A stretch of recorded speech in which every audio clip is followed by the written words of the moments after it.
कुर्सियों की दौड़ है, जो इलेक्शनों में के अंदर जो निफाक पैदा हुआ है, जो मैंडेट आज मशकूक है, इन सब चीज़ों को आपने दूर करना है। आज मुल्क इन चीज़ों को मुतहम्मल नहीं हो सकता।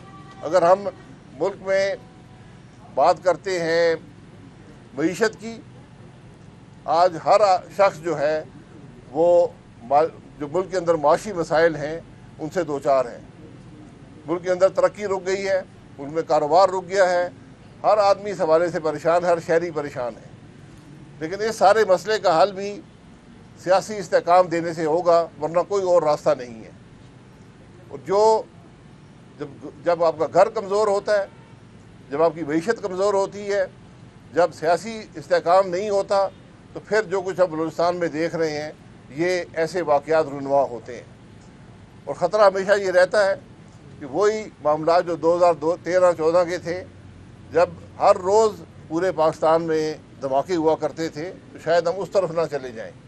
तो आज ज़रूरत ये है कि हम अपने डिफरेंसेस को दूर करके, अलहदा रख के इन मामलात पर इकट्ठे हों, मुल्क को सियासी इस्तेकाम दें और इन खराबियों का, इन बड़ी खराबियों का जो हमारे आइनी मसाइल हैं उनके अंदर रहकर हम इन मामलात को हल करें। कोई सवाल? वैसे आपने तो सियासतदानों की बात की, यहाँ तो इदारे जो है वो आपस में एक दूसरे के साथ ताने हुए हैं। जैसे अब आज एजेंडे में जजेस की जो उनकी तादाद है, उसको उम्र को, उसका बिल भी आ जा गया। ये क्या मतलब, अगर पार्लिमान और सुप्रीम कोर्ट आमने सामने होगी तो सियासतदान तो बात की बात है कि कैसे चलेगी?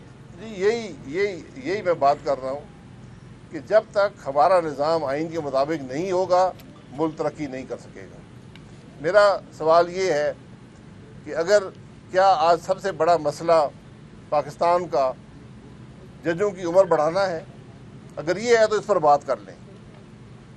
क्या कोई असम्बली के अंदर ये बात भी हुई है कि जो आज बलूचिस्तान में जो दहशत गर्दी है इसका मुकाबला हम कैसे करेंगे? ये सिर्फ एक दहशत गर्दी नहीं है, इसकी बुनियाद अगर आप देखें तो वो भी सियासी मसाइल के अंदर है। तो अगर हम बलूचिस्तान में सियासत को दुरुस्त नहीं करेंगे, वहाँ के अवाम को उनका हकूक़ नहीं देंगे, तो फिर ये मसाइल पैदा होंगे। तो आज ज़रूरत इन मसाइल को हल करने की है। 3 साल या 2 साल जजों की उम्र बढ़ाने से पाकिस्तान को कुछ नहीं मिलेगा।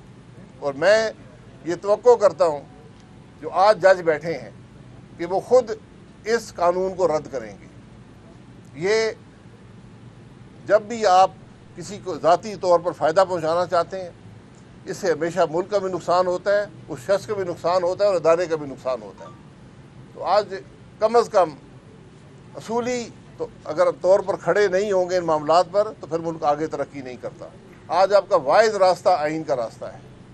आइन में अगर रद्द-बदल की ज़रूरत है तो वो ज़रूर एक कंसेंसस से, एक इत्तेफाक से वो रद्द-बदल हो, लेकिन ये वो रद्द-बदल जजों की उम्र बढ़ाने का रद्द-बदल नहीं होना चाहिए। सर, ऑपरेशन अज़्म इस्तेहकाम के हवाले से काबीना ने आज 20 अरब रुपये की मंजूरी दी है, तो इस ऑपरेशन को आप लोग सपोर्ट करते हैं? और सिक्योरिटी के हवाले से क्या आप वाकई समझते हैं कि एक APC कॉल करने की ज़रूरत है? देखिए, जब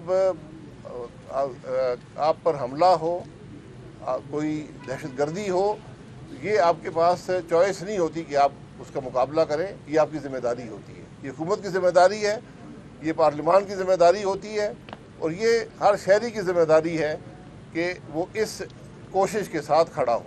और ये माजी में हुआ है। अगर उसके लिए ऑल पार्टीज़ कॉन्फ्रेंस ज़रूरत है तो वो भी होनी चाहिए। हुई थी 2014 के अंदर, ये हुआ था और उससे आपको नताइज मिले थे। लेकिन सबसे पहले आपको सियासी इंतशार को ख़त्म करना है, सियासी अदम इस्तेहकाम को ख़त्म करना है, मुल्क को आइन के रास्ते पर डालना है। वरना ये सब मामलात जो हैं, ये पहले भी हमने जंग लड़ी है, हज़ारों हमने शहादतें दी हैं। आज क्या वजह है कि फिर हम वही जंग लड़ रहे हैं? सबसे बड़ा सवाल ये पैदा होता है। खास तौर पे, और अब देखें दोबारा से शनाख्त अटैक के लोगों को मारा जा रहा है, सेक्टेरियन वायलेंस भी बढ़ता जा रहा है, क्या वजूहात समझते हैं? और दूसरा, जो पाकिस्तान के वज़ीर आज़म का कहना है कि हम अभी बातचीत के लिए तैयार हैं, लेकिन वज़ीर आज़म कहते हैं कि अब कोई बातचीत नहीं होगी। यहाँ की तफरीक नज़र आ रही है सूबाई हुकूमत में और वफाकी हुकूमत में, तो इसको कैसे ख़त्म किया जाए? हुकूमत में आपस में जो है वो एक पॉइंट में नहीं नज़र आ रहा। जी बिल्कुल, इस्तेकाम की ज़रूरत है ना, इत्तेफाक की ज़रूरत है। ये जो वाक़यात हैं ये कुछ ज़्यादा फ़र्क हैं, पहले भी बहुत से वाक़यात हुए हैं इसी किस्म के, ये बहुत अफसोसनाक बात है, उनका मुकाबला भी हुआ है। लेकिन ये जो वाक़या हुआ है ये एक बड़ी खुली साजिश है मुल्क के अंदर एक बड़ा निफाक डालने की, सूबों को आपस में टकराने की। इसलिए आज वफाकी हुकूमत और सूबाई हुकूमत को मिलकर इस खराबी का मुकाबला करना है। वैसे आप तो सियासी डायलॉग की बात कर रहे हैं, लेकिन दूसरी तरफ जो दो बड़ी अपोजिशन जमातें हैं, मौलाना फजल रहमान साहब ने भी और इमरान खान ने भी, दोनों ने कहा कि इनके पास तो अख्तियार ही नहीं है कि हम इनके साथ क्या मुज़ाकरात करें। आप समझते हैं कि इस हुकूमत के साथ मुज़ाकरात जो है वो रिजल्ट ओरिएंटेड हो सकते हैं? देखिए, मुज़ाकरात हुकूमत से नहीं होंगे, मुज़ाकरात सियासी जमातों के दरमियान और जो इस मुल्क में साहिब इक़्तिदार हैं और इख्तियार हैं, जिसमें इस मुल्क की इस्टेब्लिशमेंट भी शामिल है, इस मुल्क की जुडिशरी भी शामिल है। तो आज मैं फिर गुजारिश करूँगा, इस मुल्क का मसला जजों की उम्र नहीं है, उनकी उम्र बढ़ाने का मसला नहीं है, यहाँ बहुत से और मसाइल हैं, पहले उनको तवज्जो दें और फिर अगर ज़रूरत आपको महसूस हुई कि हमने जज की उम्र बढ़ानी है तो ज़रूर बढ़ा लें। लेकिन मैं उम्मीद करता हूँ कि इस मुल्क के जो चीफ जस्टिस हैं, जो सुप्रीम कोर्ट के जज हैं, वो अज़ खुद इस मामले से अपने आप को अलहदा करेंगे कि ये मामला हमारी ज़ात के लिए भी, हमारे इदारे के लिए भी और मुल्क के लिए भी नुकसानदेह होगा। बहुत शुक्रिया।